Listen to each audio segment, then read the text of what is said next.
Hi everyone, Nick with Aerosurfer Auto Parts, and today I'm going to show you how to install the AS1 fan bypass harness for the 456 and 550 Maranello cars. Right now, the package you'll get includes 3 harnesses, a battery harness that goes from the battery down to the new relays, and a fan harness for each left and right side fan. You'll get 2 relays that'll go in the engine bay, and both relay brackets, whether you have a 456 or 550 car. The difference is just where they mount on the car. The 550 bracket has the 90-degree bend in it. This one mounts on the frame under the right side airbox, which you will have to remove. For 456 owners, this one mounts behind the right headlight and just above the washer reservoir on the outer bumper frame, just like this. When they're assembled, the 550 bracket will look like this. 456 bracket, as best you do, will look like this. It'll sit on the frame like that. The plugs will come right up to this way. The difference in harnesses right now, you've got a left fan harness and a right fan harness. One of the things you'll notice is we're sending these out for both cars. One of these harnesses is folded over on itself to a shorter length. This is set for the 550 right-hand side fan. If you're a 456 owner like I am, simply trim off the zip ties here and open the harness out to its full length, and this will go to the 456 left fan. You'll route it along the underside of the car and up between the radiator or the brake cooling duct and the washer reservoir into where the brackets mount. The other harness is, depending on the car you have, this will be for the 456 right-hand side or the 550 left-hand side, the one that doesn't need to be expanded open. You've got a relay plug that's going to plug into the sockets, and the other end on both harnesses, you've got the MetroPack connectors, which are exactly the same as what you'll disconnect the fan from the stock wiring from. You'll plug this end into the fan and this end into the stock wiring, and this is the bypass that comes. What we're doing here is we're redirecting the heavy draw that the radiator fans cause through the stock fuse box. It creates somewhat of a bottleneck and has been known to create burned and warped connectors on the fuse board. I'll show you an older fuse board and how they look after 20 plus years of heat and amperage fatigue. What this harness does is you take that high draw off the fuse, around the fuse board, you direct it right from the battery through a new fused line into these new relays and out to the fans.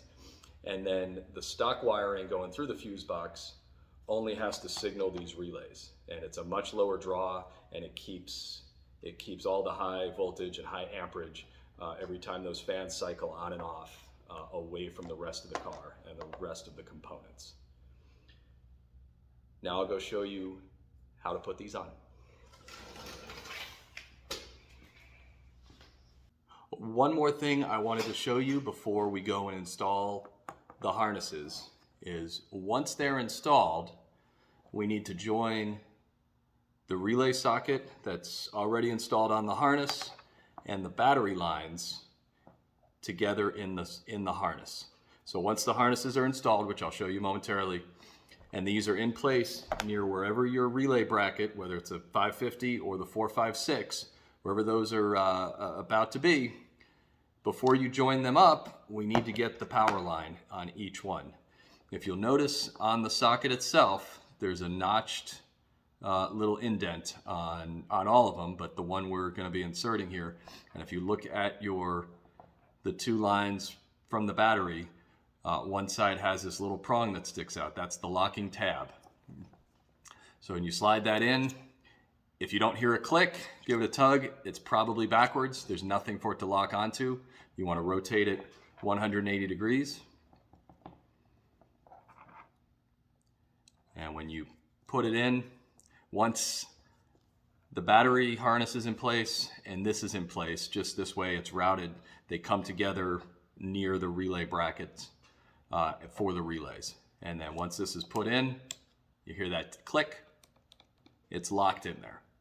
And you do this for the other harness, and then you're ready to insert them, and now everything's electrically seated on the relay. If for whatever reason you need to take it off the car or reroute the harness, there's some electrical tools or a small screwdriver or pin. Slide it down at that little notched part. And essentially you just have to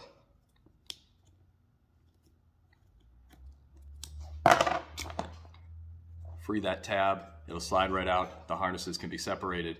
And now if you need to reroute or remove anything, that's how to get it back out. Now I'm going to go show you how to install the harness.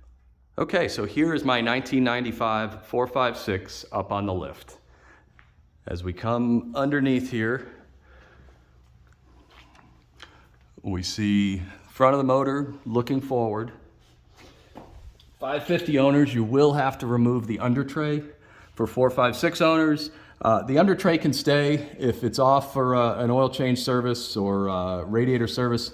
It does make it a little easier to route the wires, but it's not necessary. I was able to completely install my harness without any without removing anything. You've got your fans up there. That's the right-hand side fan, and tucked behind there is the left-hand side fan. The connectors themselves on the 456s are pretty much right at 6 o'clock relative. They're right looking down. That's the right-hand side, and the left-hand side is a little tougher to see with the hoses in the way here. But what we have is the original fan wiring. I had to clip one original factory zip tie, which was previously plugged in right here. And so now they're facing the same direction, and you simply plug the new harness right into the original connections. You can see the sheathing on this one is in gray. I'm sending them all black now. And then we just route them between the tray and the undercarriage. And as you look in that way, you can see they just go up in front of the washer reservoir. There are two grounding wires that come off the harness that completes the circuit. They're in black, and there's a couple of, on this cross member here, there's a couple of 10mm nuts that create a good post and a good place to ground them. So as you can see right here, and looking up right there, and there's similar spots on the 550 as well. Once these are pushed through, you can lower the car back down, and you can grab them and route them over to where the relays are going to be mounted. This can be done, obviously on a lift makes it incredibly easy. On jack stands or ramps, as long as you can get the front up, there really is plenty of room here. There's no weird angles. There's very little to cut yourself on. It may take a couple times up and down as you pull it through to decide the routing you want the cable ties to be routed out of the way.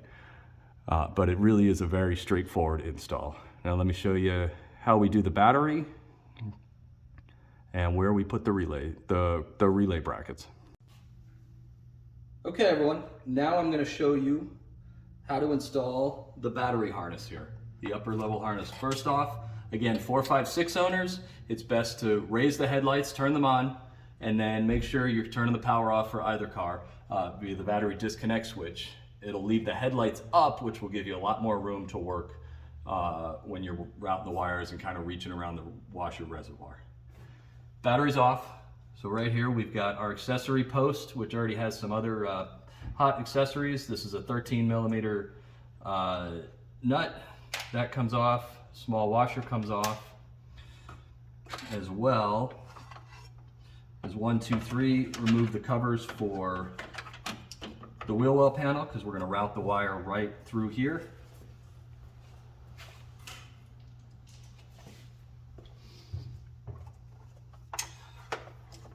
On my battery at least, you can get the wires right along the top. So I routed under the radiator overflow, under the negative terminal, and just kind of get the, just come right along the top here. There's enough room for probably most hands to kind of get behind the battery, make sure that And the fuses end up being right along the outside of the battery. Come around here, and the two ring terminals sit right on top there. And for now, we're just going to get this screwed on just finger tight so they don't pop off in case we're moving it around. Then it's a matter of just routing the cable right between the radiator line and the posts. And in this case, this side's on this side, the middle one is on the outside. And then before you start setting this one in,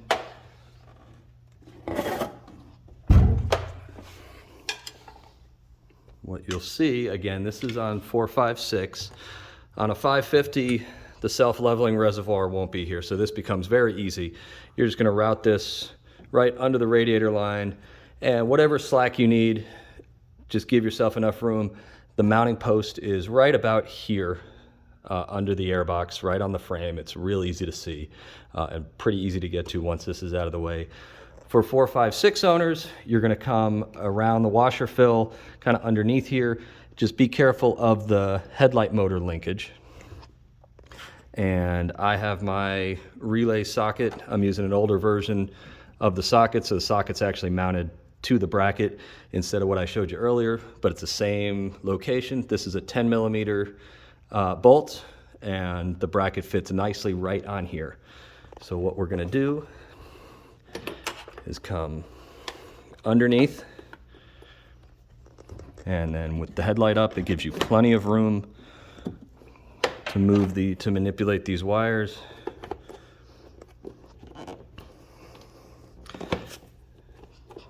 Tuck this back here.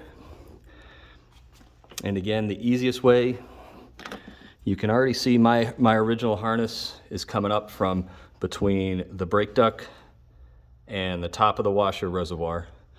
And like I said earlier, it's easier to work kind of out here with the bracket.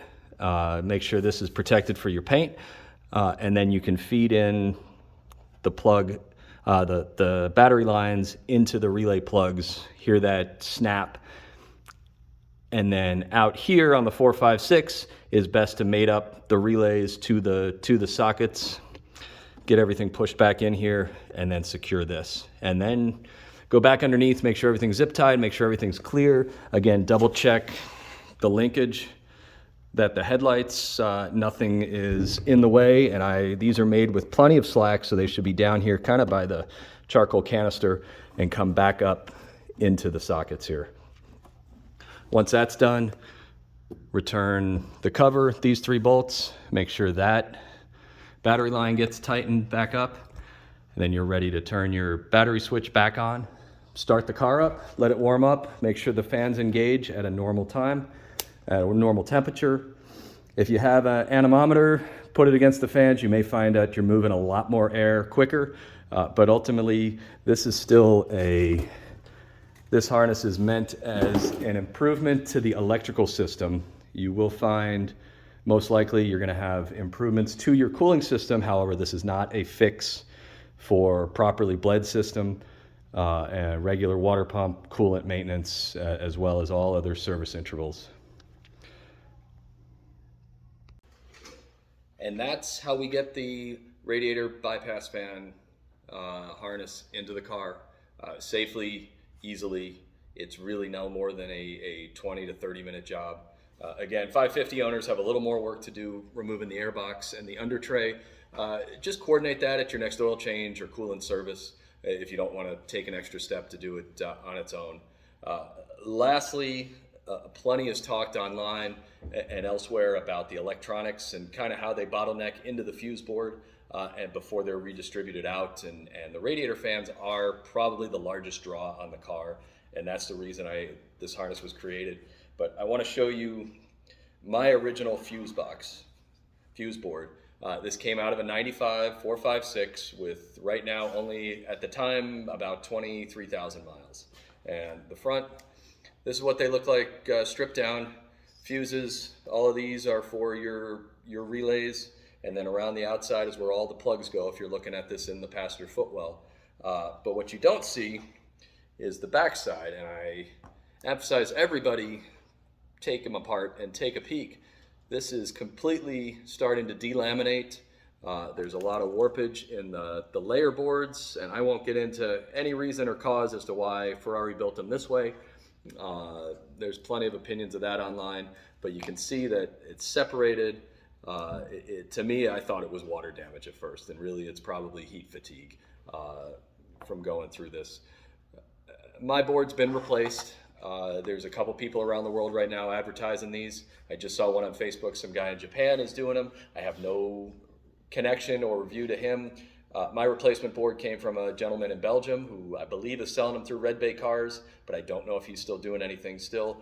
But again, the fuse board is what we want to protect, because this is everything else on the car runs through this. So by taking the radiator fans and probably the largest draw off of this, this is why we're doing this harness upgrade.